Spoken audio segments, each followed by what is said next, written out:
यानी कि पेरिहीलियन और अपहीलियन। जब पृथ्वी सन के चारों ओर मूवमेंट करती है, पृथ्वी जब सन के चारों ओर मूवमेंट करती है तो मूवमेंट करने पर जो हमारी एक कंडीशन आती है जिसे हम कहते हैं सूर्य और पृथ्वी की सापेक्ष गति। अब ये है कि जो अर्थ है, अर्थ सन से सबसे अधिक दूरी पर जो होती है वो होती है आपकी, जो सबसे अधिक दूरी पर होती है वो होती है 4 जुलाई पर। यानी कि अर्थ सन से सबसे अधिक दूर 4 जुलाई पर होती है। जब 4 जुलाई को सबसे अधिक दूर है तो क्या होना चाहिए भाई, सर्दी पड़नी चाहिए, लेकिन भारत में क्या है, गर्मी पड़ती है। जबकि जो सबसे ज्यादा निकट है वो 3 जनवरी को है, 3 जनवरी को सबसे ज्यादा निकट है, लेकिन 3 जनवरी को सबसे अधिक निकट होने के बाद भी हमारे यहाँ क्या है, सर्दी पड़ती है। जबकि अर्थ सन के पास है तो गर्मी पड़नी चाहिए। ऐसा क्यों? ऐसा इसलिए होता है कि हम कहाँ हैं, नॉर्दर्न हेमिस्फीयर में। हम कहाँ हैं, नॉर्दर्न हेमिस्फीयर में। पहले थोड़ी सी इस कंडीशन को समझेंगे तब वो कंडीशन अपने आप समझ में आ जाएगी। अब क्या है, ये क्या है, कर्क रेखा, ये है विषुवत रेखा और ये है मकर रेखा, यानी कि कैंसर लाइन, इक्वेटर लाइन और कैप्रिकॉर्न लाइन। हम कहां पर है, कर्क रेखा के बीचों बीच में।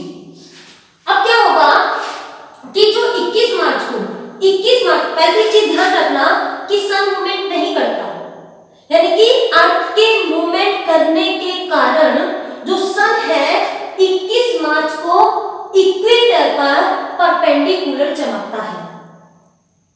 21 मार्च के बाद जो है सन की जो अब क्या है, किधर की ओर आने लगेगा, कर्क रेखा की ओर आने लगेगा। आप देख रहे हैं कि हमारे यहाँ हम कहाँ पर है, नॉर्दर्न हेमिस्फीयर में, और नॉर्दर्न हेमिस्फीयर में भी हम कर्क रेखा के ऊपर पड़ते हैं। तो 21 मार्च के बाद हमारे यहाँ क्या होती है कि गर्मी बढ़ने लगती है। गर्मी क्यों बढ़ने लगती है कि जो सन है 21 मार्च के बाद जो है नॉर्दर्न हेमिस्फीयर में आने लगता है। मैं पहले बोली हूँ कि कर्क मूवमेंट, जो सन है वो मूवमेंट नहीं करता है अर्थ के मूवमेंट करने के कारण।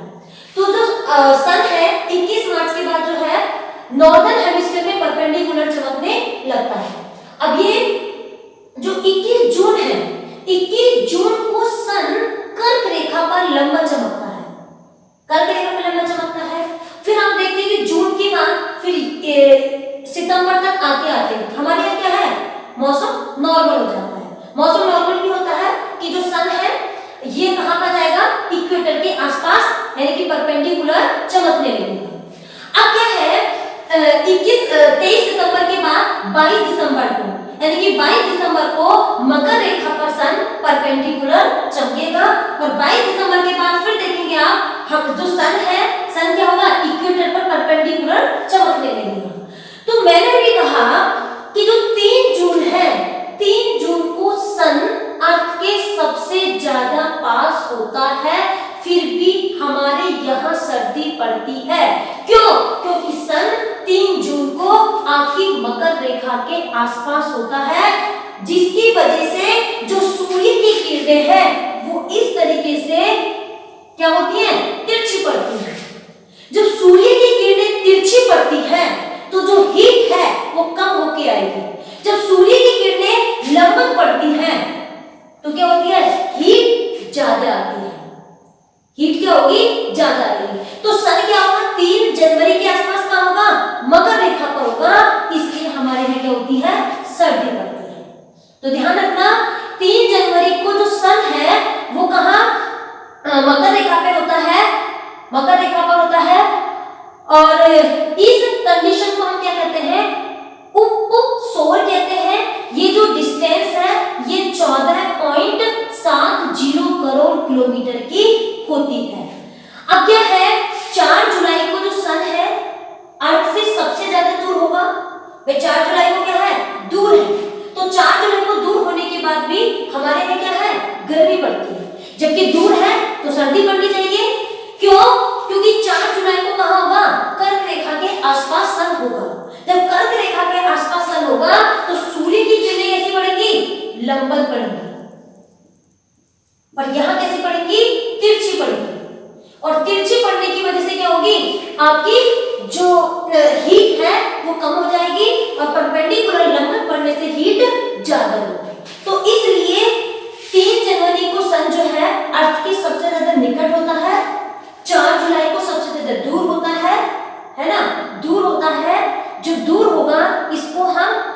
अपसोर कहेंगे, अपसोर यानी कि अपहीलियन कहेंगे। 3 जनवरी की कंडीशन को सबसे पास होता है, इसको हम क्या कहते हैं, उपसोर कहते हैं। ये क्या है, सूर्य और पृथ्वी की सापेक्ष गतियां हैं। मैंने आपको कंडीशन बताई दी है कि यहाँ क्या होगा, सन 3 जनवरी को मकर रेखा पर होगा और मकर रेखा का होगा, जिससे सूर्य की किरणें तिरछी पड़ती है, इस कारण हमारे यहाँ क्या होती है, सर्दी पड़ती है। और 4 जुलाई के आसपास जो है दूर होगा, लेकिन कर्क रेखा के आसपास होगा, जिससे सूर्य की किरणें कैसे पड़ेंगी, लंबवत पड़ेंगी, इसलिए हमारे यहाँ गर्मी पड़ती है। तो ये जो कंडीशन है इसको हम कहते हैं अपसोर और उपसोर। यहाँ से भी क्वेश्चन बहुत आता है कि ये जो कंडीशन है, क्वेश्चन यहीं से बनेगा, ध्यान रखना। यानी कि उपसोर कब होगा, तो 3 जनवरी को, और पृथ्वी कैसे होगी, निकट होगी। यही क्वेश्चन है, एक क्वेश्चन, 2 क्वेश्चन, 3 क्वेश्चन। अगला क्वेश्चन है अपसोर कब होगा, 4 जुलाई को। अर्थ कैसे होगी, दूर होगी। डिस्टेंस कितनी होगी, यानी कि 15.21 करोड़ किलोमीटर इसकी डिस्टेंस होगी। और इसे हम क्या कहते हैं, सूर्य और पृथ्वी की सापेक्ष गतियां कहते हैं। ठीक है, पृथ्वी की गतियां। जो पृथ्वी है, पृथ्वी की 2 गतियां होती हैं, एक है घूर्णन गति और दूसरी है परिक्रमण गति।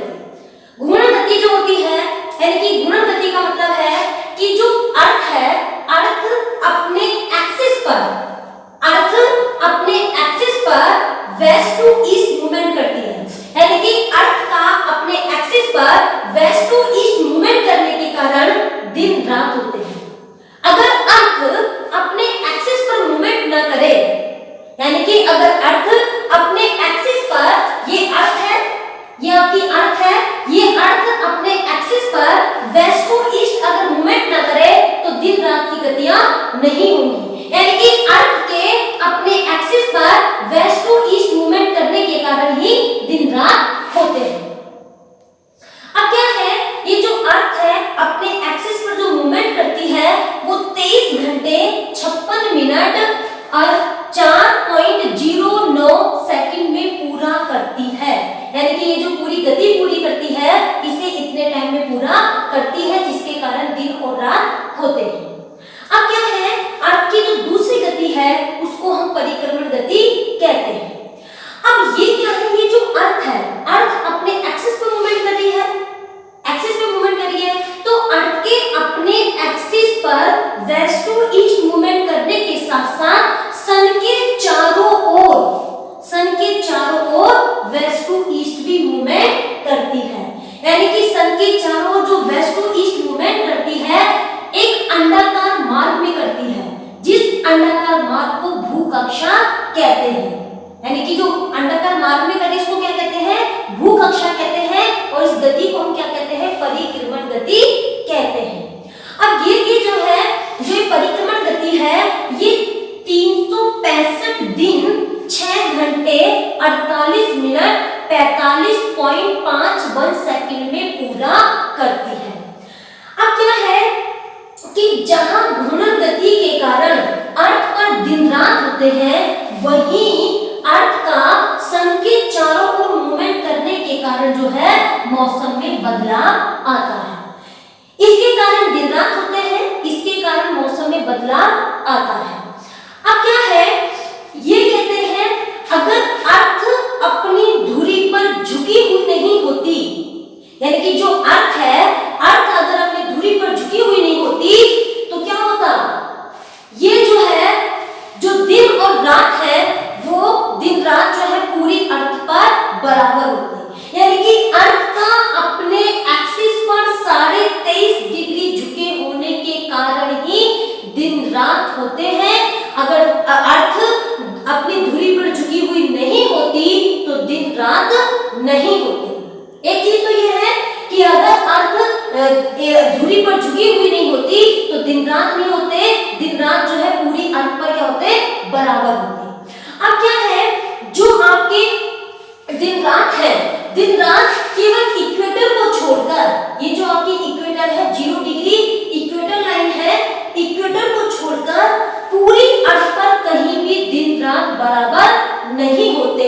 केवल 21 मार्च और 23 सितंबर को ही आपके क्या है,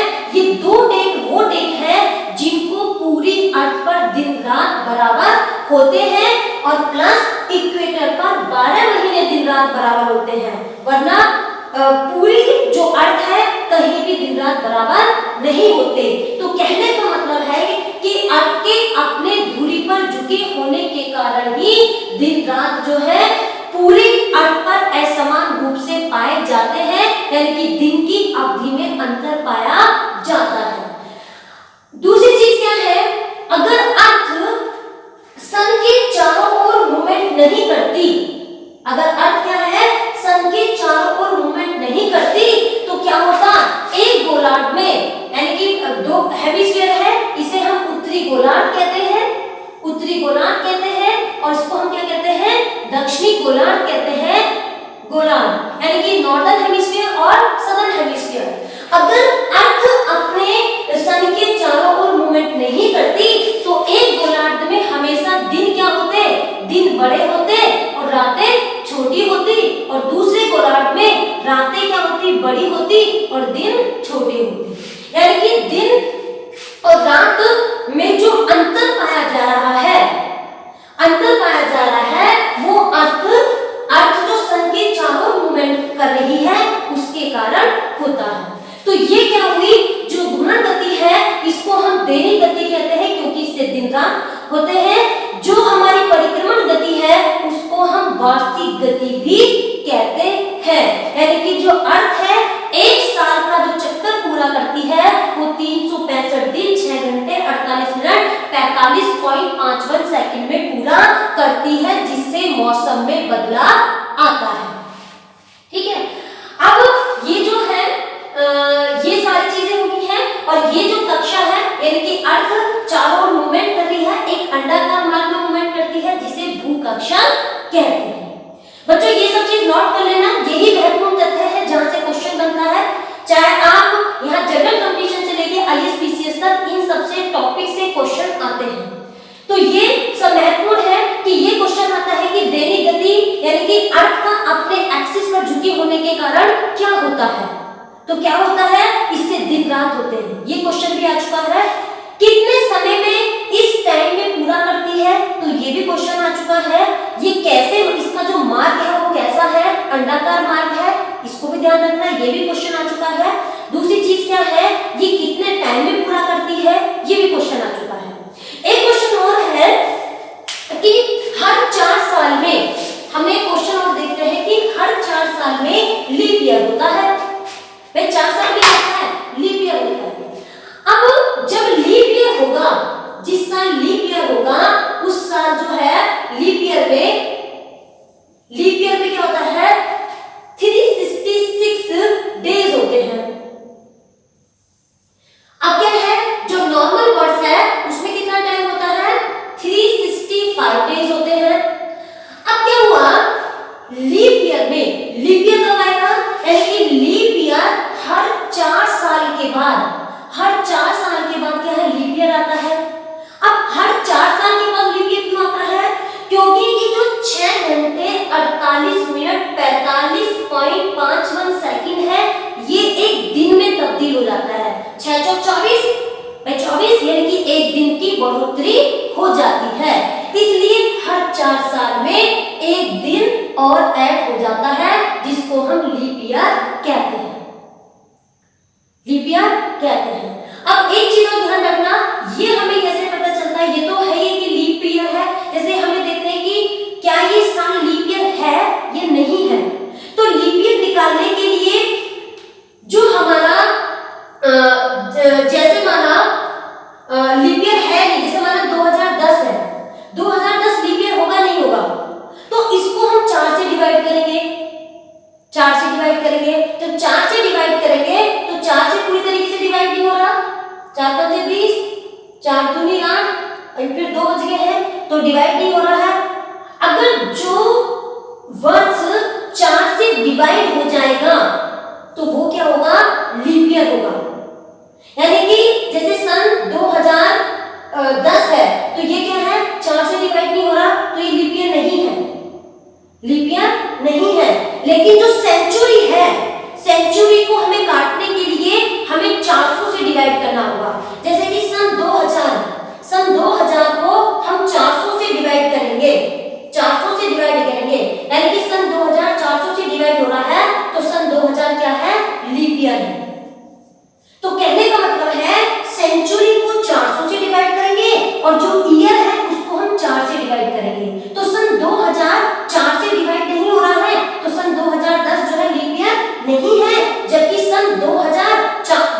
400 से डिवाइड हो रहा है तो ये लीप ईयर है।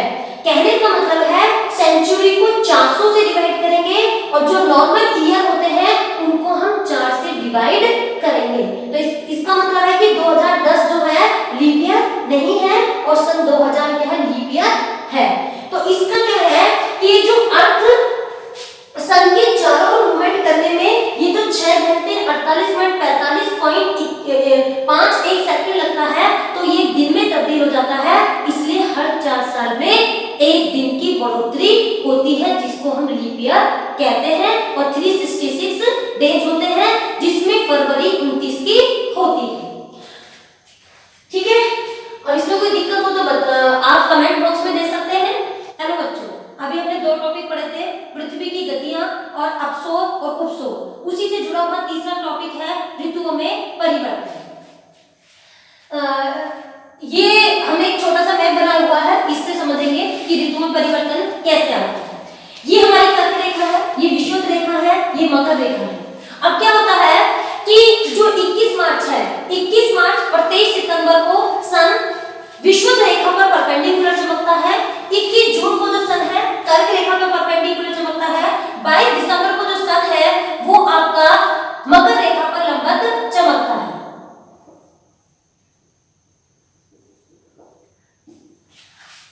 अब ये है कि जो आप देखते हैं कि 21 मार्च के बाद यानी कि मार्च के बाद हमारे यहाँ हम कहाँ पर है, ये ऊपर वाला पार्ट विषुवत रेखा से ऊपर वाले पार्ट को नॉर्दर्न हेमिस्फीयर कहते हैं, विषुवत रेखा से नीचे वाले पार्ट को सदर्न हेमिस्फीयर कहते हैं।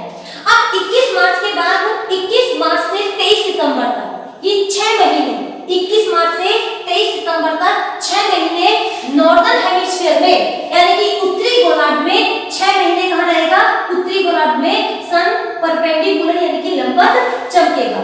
जब 21 मार्च से 23 सितंबर तक सन जो है उत्तरी गोलार्ध में लंबवत चमकता है तो 6 महीने यहाँ लंबवत चमकेगा। इस समय यहाँ दिन जो होंगे यानी कि जो दिन है वो 12 घंटे से अधिक का होगा, दिन 12 घंटे से अधिक का होगा और रातें कैसी होंगी, आपकी छोटी होती चली जाएगी। जब 21 मार्च से 23 सितंबर तक सन उत्तरी गोलार्ध में होगा यानी कि नॉर्दर्न हेमिस्फीयर में होगा तो यहाँ पे जो आपका नॉर्थ पोल है, नॉर्थ पोल पर 6 महीने का दिन होगा। यानी कि इस समय 21 मार्च से 23 सितंबर तक जो सन है नॉर्दर्न हेमिस्फीयर में होगा और नॉर्दर्न हेमिस्फीयर में होने के कारण नॉर्थ पोल पर 6 महीने का दिन होगा और साउथ पोल पर समय 6 महीने की रात होगी। उसके बाद जो है 21 मार्च से 23 सितंबर से 21 मार्च तक यानी कि इन 6 महीने दिन कहाँ होगा, 6 महीने सन कहाँ होगा, सदर्न हेमिस्फीयर में परपेंडिकुलर चमकेगा जिसकी वजह से यहाँ 6 महीने परपेंडिकुलर चमकेगा जिसकी वजह से यहाँ क्या होंगे, दिन 12 घंटे से अधिक के होंगे और रातें क्या होंगी, छोटी होंगी। अब क्या है कि ये सारी चीजें होंगी। उसके बाद यहाँ जब सन 23 सितंबर से 21 मार्च तक सदर्न हेमिस्फीयर में होगा तो यानी कि क्या होगा, उत्तरी गोलार्ध में क्या होगा, शीत ऋतु होगी। जब 21 मार्च से 23 सितंबर तक सन नॉर्दर्न हेमिस्फीयर में होगा तो सदर्न हेमिस्फीयर में क्या होगी, शीत ऋतु होगी। इस तरीके से जब सन 21 मार्च को कर्क रेखा पर लंबवत चमकता है, परपेंडिकुलर चमकता है तो इस कंडीशन को हम कहते हैं ग्रीष्म अयनांत यानी कि समर सॉलिस्टिक। समर सॉलिस्टिक कहते हैं जब सन 21 मार्च और 23 सितंबर को विषुवत रेखा पर लंबवत चमकता है तो इसको हम कहते हैं एक्विनॉक्स यानी कि विषुव कहते हैं। इसमें 21 मार्च की कंडीशन को बसंत विषुव कहते हैं और 23 सितंबर की कंडीशन को हम शरद विषुव कहते हैं। यानी कि 21 मार्च के बाद बसंत ऋतु का आगमन होने लगता है और 23 सितंबर के बाद जो है शरद ऋतु का आगमन होने लगता है। तो जब इसके बाद 22 दिसंबर को सन कहाँ चमकेगा, मकर रेखा पर चमकेगा। इसको हम क्या कहते हैं, शीत अयनांत कहते हैं, विंटर सॉलिस्टिक कहते हैं। तो इस तरीके से आपका ऋतु में परिवर्तन आता है यानी कि अर्थ का सूर्य के चारों ओर चक्कर लगाने की वजह से जिस गति को हम परिक्रमण गति कहते हैं, इस गति के कारण ऋतुओं में परिवर्तन आता है। यानी कि जो सन है, जो अर्थ है, वो सन के चारों ओर मूवमेंट करने से मौसम में परिवर्तन आता रहता है, जिससे ऋतुओं में दिन की अवधि में कम और ज्यादा का अंतर आता है। ये पूरा ग्लोब है, ये क्या है, पूरा ग्लोब है। इस ग्लोब के बीचों बीच एक लाइन है जिसे हम कहते हैं 0 डिग्री अक्षांश रेखा या विषुवत रेखा। ये 0 डिग्री जो अक्षांश रेखा है, ये पूरे अर्थ को 2 बराबर पार्ट में डिवाइड करती है। ये 0 डिग्री अक्षांश रेखा से नॉर्थ पोल तक के एरिया को हम उत्तरी गोलार्ध यानी कि नॉर्दर्न हेमिस्फीयर कहते हैं। उसी तरीके से इस विषुवत रेखा से साउथ पोल तक के एरिया को हम दक्षिणी गोलार्ध कहते हैं। अब क्या है, ये हमारा 0 डिग्री विषुवत रेखा है। 0 डिग्री विषुवत रेखा से ऊपर 23.5 डिग्री उत्तर में, 23.5 डिग्री दक्षिण में। उत्तर में है कर्क रेखा और दक्षिण में है मकर रेखा। अब क्या है, ये जो कर्क रेखा मकर रेखा क्या रेखा है? ये कर्क रेखाएं और मकर रेखा वो रेखा है जिनके ऊपर सन कभी भी परपेंडिकुलर यानी कि लंबवत नहीं चमकता है। परपेंडिकुलर का मतलब होता है कि सन 90 डिग्री पर होता है, और जब सन 90 डिग्री पर होगा तो सन आपके सर के ऊपर होगा, और सन सर के ऊपर होगा तो आपकी परछाई नहीं बढ़ेगी। तो ये जो कर्क रेखा है और मकर रेखा है, ये वो रेखाएं हैं जिनके ऊपर सन कभी भी परपेंडिकुलर नहीं चमकेगा। यानी कि कर्क रेखा से ऊपर कभी भी सन नहीं जाएगा और मकर रेखा से नीचे कभी भी सन नहीं आएगा। अब क्या है, सन जो है, ये जो एरिया है इसी के बीच में सन रहता है, जिसे उष्णकटिबंध यानी कि ट्रॉपिकल जोन कहते हैं। ट्रॉपिकल जोन कहते हैं। और क्यों? क्योंकि यहाँ सन की रोशनी 12 महीने परपेंडिकुलर चमकने की वजह से यहाँ का तापमान यानी कि टेम्परेचर हमेशा अधिक होता है। ये जो इक्वेटर लाइन है, इस इक्वेटर रेखा पर हर रोज 2 से 4 के बीच में रेनफॉल होता है, यानी कि बारिश होती है। अब क्या है कि 2 से 4 के बीच में क्यों बारिश होती है? जबकि जो सन है 12 बजे लंबा चमकता है, लेकिन आप महसूस करोगे कि 2 बजे के आसपास ज्यादा हीट होती है, ज्यादा तापमान होता है। क्यों? क्योंकि जो सन 12 बजे लंबा चमका अर्थ पर, तो अर्थ पर चमकने के साथ साथ वो अपने आसपास की हवा को भी गर्म कर देता है, इसलिए 2 बजे के आसपास आपको तापमान ज्यादा मिलता है। इसी कारण विषुवत रेखा पर 2 से 4 के बीच में हर रोज बारिश होती है। यहाँ पे तापमान ज्यादा होता है, यहाँ पे ह्यूमिडिटी यानी कि आर्द्रता भी ज्यादा होती है, जिसकी वजह से यहाँ रोज 2 से 4 के बीच में बारिश होती है। दूसरी चीज यह है, यहाँ पे तापमान ज्यादा है, बारिश बहुत होती है, इसी कारण दुनिया के जो सबसे ऊंचे वन हैं वो भी इक्वेटर रीजन में ही मिलते हैं, यानी कि विषुवत रेखीय क्षेत्र में ही पाए जाते हैं। अब क्या है, जो भारत है, भारत इस कर्क रेखा के बीचों बीच है। कर्क रेखा के बीचों बीच है। भारत का नीचे का क्षेत्र जो है उष्णकटिबंधीय क्षेत्र में आता है, और भारत का ऊपर का जो क्षेत्र है शीतोष्णकटिबंधीय क्षेत्र में आता है। अब क्या है, ये मैंने आपको बता दिया कि कर्क रेखा मकर रेखा वो रेखा है, कर्क रेखा से ऊपर और मकर रेखा से नीचे कभी भी सन लंबवत नहीं चमकता है। और लंबवत चमकने का मतलब है कि जब सन लंबवत चमकेगा यानी कि 90 डिग्री पे होगा तो आपकी परछाई नहीं बनती है, क्योंकि सन जो है आपके सर के ऊपर होता है।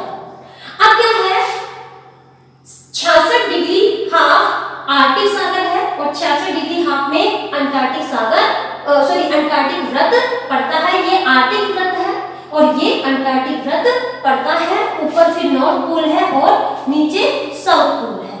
तो ये जो है विषुवत रेखा होगी आपकी, कर्क रेखा हो गया, आर्कटिक हो गया, या मकर हो गया, अंटार्कटिक हो गया। ये कौन सी है आपकी? क्षैतिज रेखाएं हैं क्षैतिज यानी कि हॉरिजॉन्टल लाइन है। अब क्या है, इसी तरीके से ये 0 डिग्री देशांतर रेखा या ग्रीनविच रेखा, इसे ग्रीनविच रेखा इसलिए कहते हैं क्योंकि लंदन के ग्रीनविच से गुजरती है। अब ये जो लंदन के ग्रीनविच से गुजरती है, ये टोटल जो देशांतर रेखाएं हैं 360 है। इन 360 में 180 डिग्री इधर है और 180 डिग्री इधर है। अब क्या है, ये जो 0 डिग्री देशांतर रेखा है, ये वो लाइन है जिसे जीएमटी भी कहते हैं, जिससे सारी दुनिया का टाइम जोन निकलता है। इसे ग्रीनविच इसलिए कहते हैं क्योंकि लंदन के ग्रीनविच शहर से गुजरती है। अब क्या है, मैंने पहले ही बताया था, मैं एक बार दोबारा रिपीट करती हूँ कि 1 डिग्री देशांतर चलने पर जो अर्थ है उसको कितना समय लगता है, 4 मिनट लगती है। तो 15 डिग्री देशांतर चलने पर अर्थ को कितना समय लगेगा, 60 मिनट लगेगी। 360 डिग्री देशांतर चलने पर जो अर्थ को समय लगता है वो 24 घंटे लगते हैं। ध्यान रखना है, घंटे या मिनट है। अब क्या है, 360 इधर 180, तो इधर कितना समय लगेगा, 12 घंटे। इधर कितना समय लगेगा, 12 घंटे। अब क्या है, इधर का समय आगे है, इधर का समय पीछे है, क्योंकि जो अर्थ है, अर्थ सन के चारों ओर वेस्ट टू ईस्ट घूम रही है, इसलिए इधर का समय आगे होता है, उधर का समय पीछे होता है। इस 180 डिग्री को पूर्वी देशांतर या पूर्वी गोलार्ध कहते हैं। इस 180 डिग्री माइनस को पश्चिमी देशांतर या पश्चिमी गोलार्ध कहते हैं। Eastern hemisphere and western hemisphere कहा जाता है। अब क्या है कि जो सारी दुनिया का टाइम जोन इसी से निकलता है। अब भारत जो है इस ग्रीनविच रेखा से, जो ग्रीनविच रेखा से क्या है, 5.5 घंटे आगे है। 5.5 घंटे आगे क्यों है कि जो भारत का मानक समय है वो कितना है, वो है 82 डिग्री हाफ। 82 डिग्री हाफ क्या है, ईस्टर्न हेमिस्फीयर क्या है, भारत का मानक समय है। अभी क्या है, हमने बताया कि 1 डिग्री देशांतर चलने पर आपको कितना समय लगता है, 4 मिनट लगता है। तो 82 हाफ डिग्री देशांतर चलने पर अर्थ को कितना समय लगेगा, तो हम इसे जब 4 से इसे गुणा कर देंगे, इसको हम ऐसे 0.5 में लिख सकते हैं, तो ये 320 मिनट आएंगे।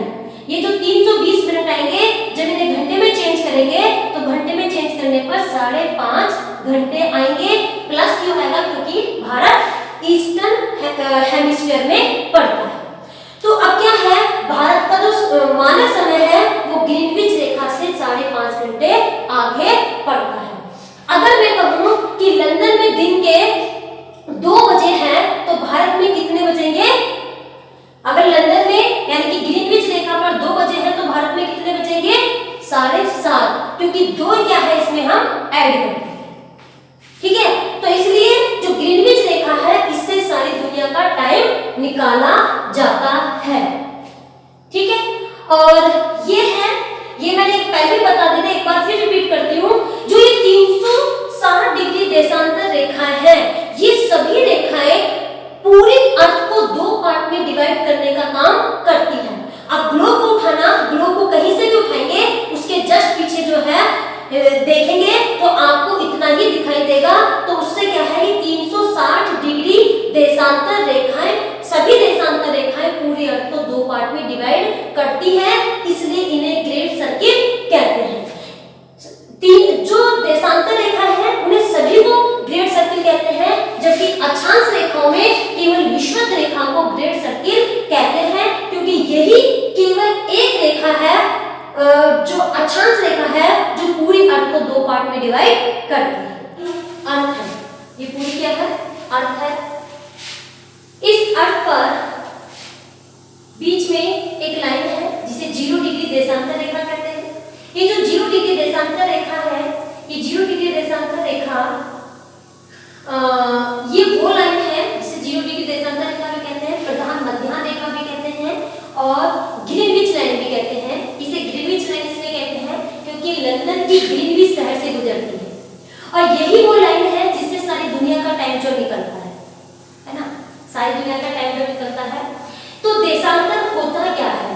देशांतर क्या है कि ये जो प्रधान मध्याह्न या प्रधान यमोत्तर, ये जो प्रधान यमोत्तर रेखा है इसको आधार मानकर इस प्रधान यमोत्तर यानी कि यमोत्तर को कहते हैं मेरिडियन लाइन को आधार मानकर ईस्ट में और वेस्ट में खींची गई रेखाओं को देशांतर रेखा कहते हैं। यानी कि प्रधान यमोत्तर के ईस्ट में और वेस्ट में खींची गई रेखा को हम क्या कहते हैं, देशांतर रेखा कहते हैं, जो कि नॉर्थ पोल और साउथ पोल को मिलाने वाली रेखाएं हैं। नॉर्थ पोल और साउथ पोल को मिलाने वाली रेखाएं हैं। ये टोटल जो रेखाएं हैं वो 360 है, यानी कि 360 देशांतर रेखाएं हैं। अब क्या है, मैंने वहां बताया था कि एक हमने पहले पढ़ा था अक्षांश यानी कि लैटिट्यूड। लैटिट्यूड में एक बीच में एक लाइन थी जिसे हम कहते थे इक्वेटर लाइन। इक्वेटर लाइन जो है जो पूरी अर्थ को दो बराबर पार्ट में डिवाइड करने का काम करती है। इक्वेटर पूरी अर्थ को दो पार्ट में डिवाइड करने का काम करती है, वहीं 360 रेखाएं पूरी अर्थ को दो पार्ट में डिवाइड करने का काम करती है। इसलिए इन 360 रेखाओं को ग्रेट सर्किल कहते हैं। यानी कि ग्रेट सर्किल जो कहलाएगी 360 की 60 रेखाएं ग्रेट सर्किल कहलाती हैं, जबकि अक्षांश रेखाओं में केवल विषुवत रेखा ही ग्रेट सर्किल यानी कि महान वृत्त रेखा कहलाती है, क्योंकि यही एक रेखा है जो पूरी अर्थ को हॉरिजॉन्टल रूप से, क्षैतिज रूप से दो पार्ट में डिवाइड करने का काम करती है, जबकि वर्टिकल रूप से पूरी अर्थ को दो पार्ट में डिवाइड करने का जो काम करती है वो 360 रेखाएं करती है। आप ग्लोब में उठाना, कहीं से भी एक लाइन लेना, फिर उसके बैक में जाके देखना तो सेम ही आएगा। अब क्या है, ये जो 360 रेखाएं हैं इसमें बीच में 0 डिग्री रेखा है जिसे आप प्रधान मध्याह्न रेखा कहते हैं, ग्रीनविच लाइन कहते हैं। यही वो रेखा है जिससे सारी दुनिया का टाइम जोन निकाला जाता है। अब क्या है, इसमें ये टोटल कितना है, 360 है, टोटल 360 है। इसमें 180 इधर जो कि प्लस में है, 180 इधर जो कि माइनस में है। प्लस में इसलिए है क्योंकि जो अर्थ है, अर्थ सन के चारों ओर वेस्ट टू ईस्ट मूवमेंट करती है। सन के चारों ओर वेस्ट टू ईस्ट मूवमेंट करने के कारण ईस्ट का समय आगे होता है और वेस्ट का समय पीछे होता है। जैसे जो अर्थ है, अर्थ को 1 डिग्री देशांतर चलने पर 4 मिनट लगते हैं, 15 डिग्री देशांतर चलने पे 60 मिनट लगते हैं और 360 डिग्री देशांतर चलने पर 12 घंटे लगते हैं। कहने का मतलब है कि 12 घंटे इधर लगते हैं और 12 घंटे इधर लगते हैं, तो टोटल कितना हो जाता है, 24 घंटे। तो इसलिए अर्थ को 360 डिग्री घूमने पे कितना समय लगता है, 24 घंटे लगता है। और मैंने बताया कि इधर का समय 12 घंटे आगे होगा, इधर का 12 घंटे पीछे होगा। जैसे मैंने आपको बताया कि अगर 0 डिग्री देशांतर रेखा पर दिन के 4 बजे हैं तो भारत में कितने बजेंगे, क्योंकि भारत का टाइम जोन 5.5 घंटे आगे है, तो इसमें क्या करेंगे, हम 4 ऐड कर देंगे तो भारत में 9:30 बजेंगे। कहने का मतलब है कि अगर लंदन में 9:30 बजेंगे, सॉरी लंदन में अगर 4 बजेंगे तो भारत में 9:30 बजेंगे। तो इस तरीके से ये जो 0 डिग्री देशांतर रेखा है इसको ही हम प्रधान मध्याह्न या ग्रीनविच रेखा कहते हैं। अब क्या है कि दो देशांतर के मध्य की दूरी को, दो देशांतर के मध्य की दूरी को हम क्या कहते हैं, गोरे कहते हैं। यानी कि जो दो देशांतर है उनके मध्य की दूरी को हम गोरे कहते हैं और उनके बीच की जो डिस्टेंस है वो 111.32 किलोमीटर है। यानी कि दो देशांतर के मध्य की दूरी कितनी है, 111.32, जबकि दो अक्षांश रेखाओं के मध्य की दूरी कितनी थी, 111.1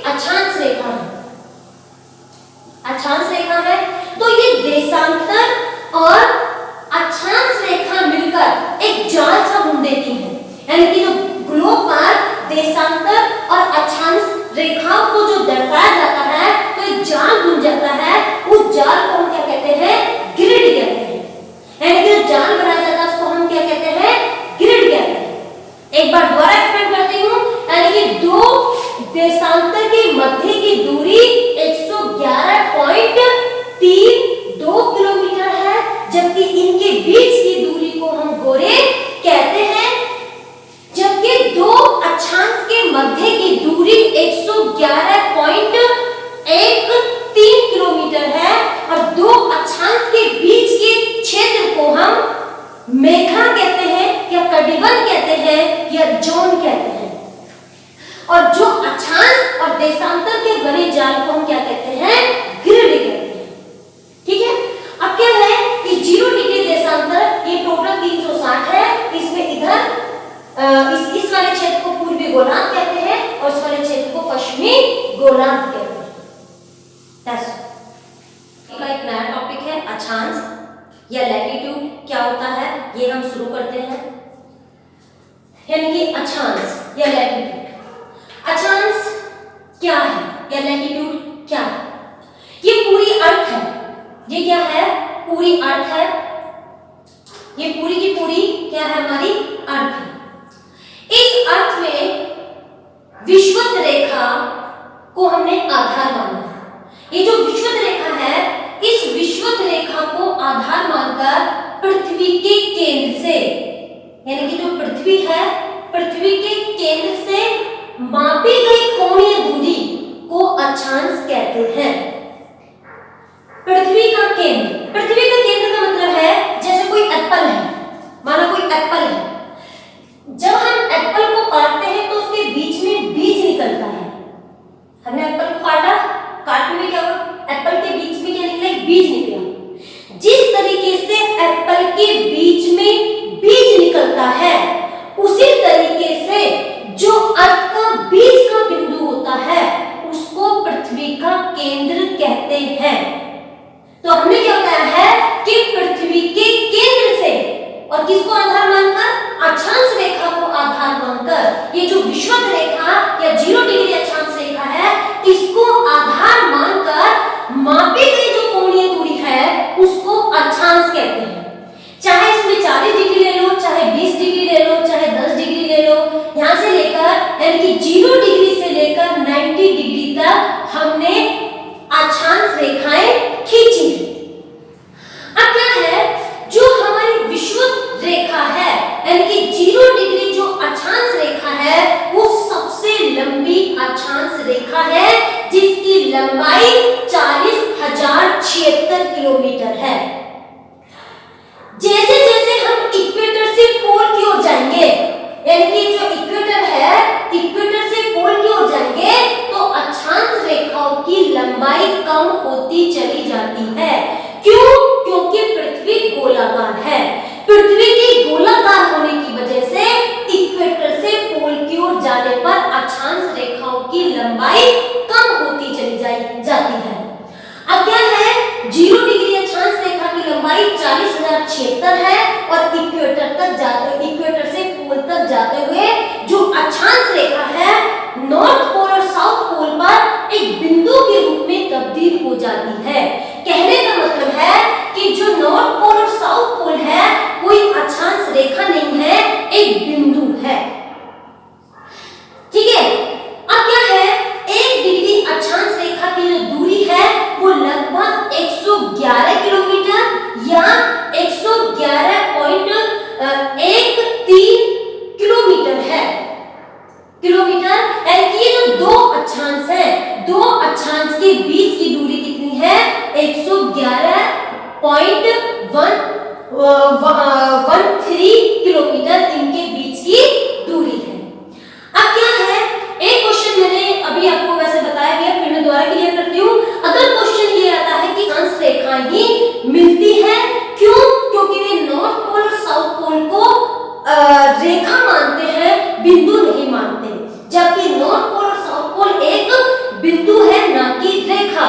इसलिए अगर हम कहें कि अक्षांश रेखाएं कितनी हैं, तो वो 179 अक्षांश रेखाएं हैं, क्योंकि 0 डिग्री विषुवत रेखा, 0 डिग्री विषुवत रेखा प्लस 90 डिग्री अक्षांश रेखा और 90 डिग्री अक्षांश रेखा और -2 क्यों किया मैंने? क्योंकि नॉर्थ पोल और साउथ पोल एक पॉइंट है, एक